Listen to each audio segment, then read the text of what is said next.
Hello, everyone.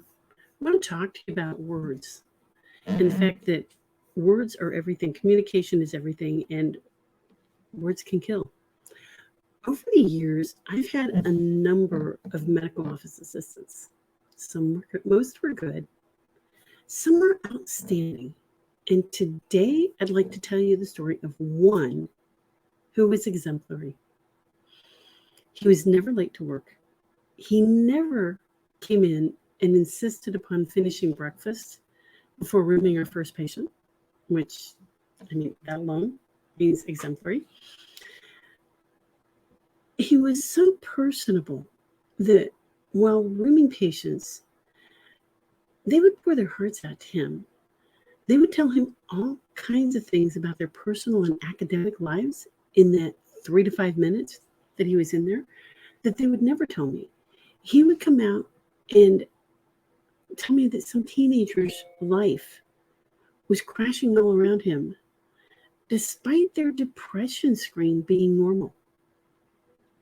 Other times he would go in for a one-sentence summary about the reason for the visit and come out with a tentative diagnosis.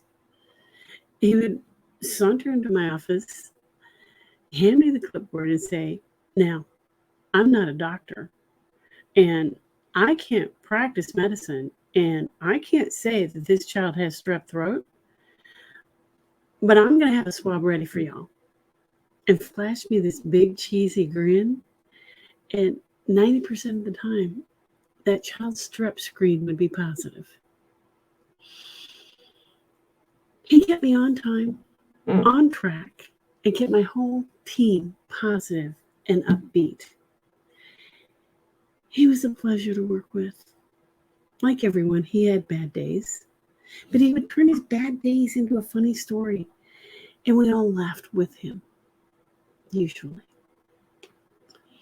At least once he got placed on my team. However, that wasn't always the case. You see, that young man was gay and black, neither of which bothered me or affected our work relationship. We worked on a military base. Don't ask, don't tell had been rescinded, and we had no reason to believe there'd be a time when that would ever change.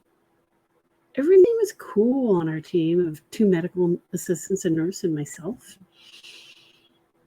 However, prior to working with me, he'd been working with 2 men who were bothered by that. They were bothered by his sexual orientation, and they were bothered by his race. And they made derogatory comments, both behind his back and to his face. And it was a military base. These were officers, and this young man was not. And these things had the potential to crush his military career, really sideline it. These officers found fault with every single thing this young man did. And it really could have affected his career, and he was very much aware of that. And on multiple occasions, he spent his lunch break in the office of one of the other officers in tears, trying to get counseling on how he could save his military career, how he could somehow change his relationship with these other officers, how he could just survive to get through the rest of the week or even just the rest of the day.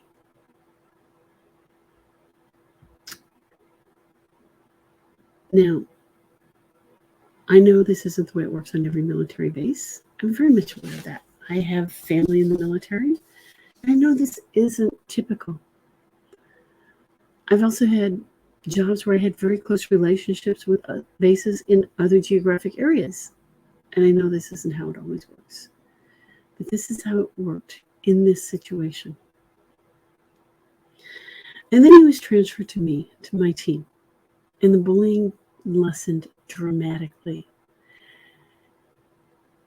He got on the color guard. He excelled both in color guard and in his everyday duties once that burden of the bullying went away. He made the decision to go on to become a nurse practitioner. You see, he only had two things that really mattered to him in life. One was being in the military, and the other was going on to be a nurse practitioner. And everything was really rosy in his life. He was so happy. He was so confident. Everything was great.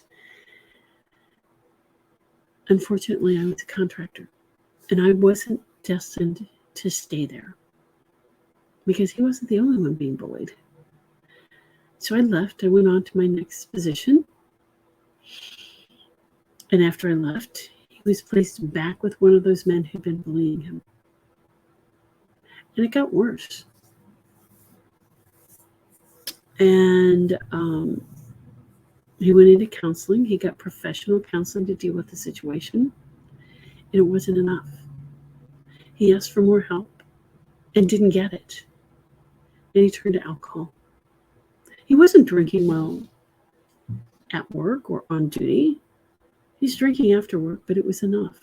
He got a DUI, which then led to a dishonorable discharge.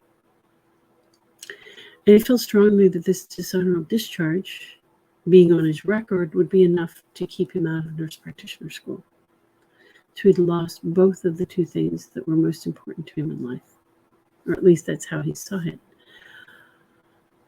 I was willing to go to bat to him for a letter of recommendation. So I tried to reach out to him. I called, I texted, and I got no answer. And unfortunately, the next thing I learned was that he had taken his life.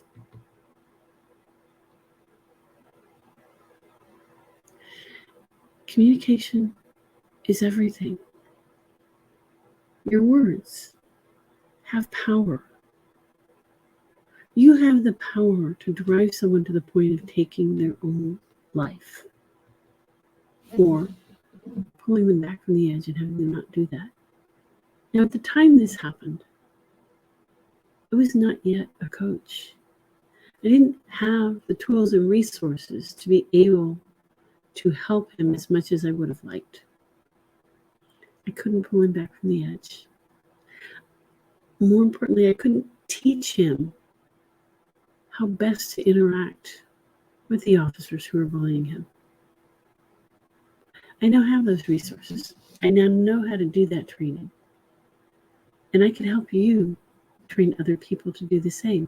I can help you by coming into your workplace and bully-proofing your workplace for everyone there. Effective communication, it works. I could do that for you. I could reduce the anxiety in your entire workplace. You see, the bank system has saved the lives of teens and children who are suicidal. And if it can do that, it can save the lives of healthcare workers as well, if we apply it. It has saved those lives by teaching children and teens how to fit into their environment through communication. Notice I didn't put the burden on the people around them who were doing the bullying. It works faster if the people around them are supportive, such as family and friends. But the people who are bullying are the ones who are most motivated to make a change. And so that's where we start. And if they have family and friends who are supportive, then it works faster and it's more efficient. If we can do this with teens and children, then we can certainly do this with adults. And if we take the time to learn this method and implement it, it will work in adults. We don't have to lose our best and brightest, not to suicide, not to depression, not to burnout. Communication is everything, people. We can learn from the experts and we can use the technology that's available. Stories like this one don't have to happen. I'm Dr. Nan Nessel of Beat Down Burnout. Contact me at drnan@beatdownburnout.com. That's DRNAN at beatdownburnout.com for the processes on how you can help prevent suicide, prevent depression, and improve overall communication in your workspace. Thank you very much.